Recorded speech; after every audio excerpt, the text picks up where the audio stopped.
welcome back to the Northwest Conservation District's Gardening Club. So we started our day with collecting some vegetables from our community garden, and we made sure we watered it because it's been really hot. So here's all of our vegetables, and here's how our garden's growing. I like giving you guys updates so you can really see that you can do this at home, and it doesn't take that long to start growing vegetables. And there's also some flowers.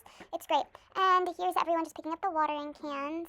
Then we headed inside and started our program. So we started by coloring, which gave us an insight into what we're doing. So we're learning about the water cycle today. We're learning about precipitation, how it goes into clouds, how it comes down the mountains, and everything. And here's a little drawing that we did.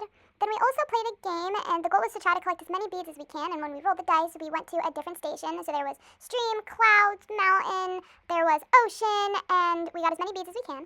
And then we did our watershed simulator. So this was by Enviroscape, and basically we put on pollutants, and then we show kind of how the water flows. So here's the kids learning about all of our pollutants and how we affect our watershed. So in Connecticut, all of our water goes to the Long Island Sound, and in our area through the Housatonic River. And so here's everyone just squirting some water from our bottle. We're, quote, making it rain, and everyone gets a chance to spray and see how that's done.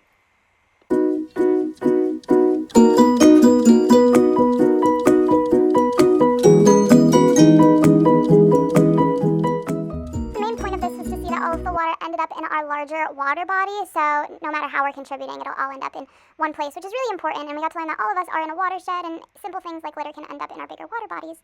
And then we had our snack, which was fruit salsa and cinnamon sugar chips, while we brought home a water coloring workbook. So while that was wrapping up, I went outside and filled some water jugs for the team, so they were able to fertilize today. And look how much everything's growing. It's insane. They also got to pick some vegetables, as there were so many. So here's some vegetables, here's some basil and parsley. There's also chocolate mint, which is really good. So if you want to plant that, there's a lot of it that grows just with one plant.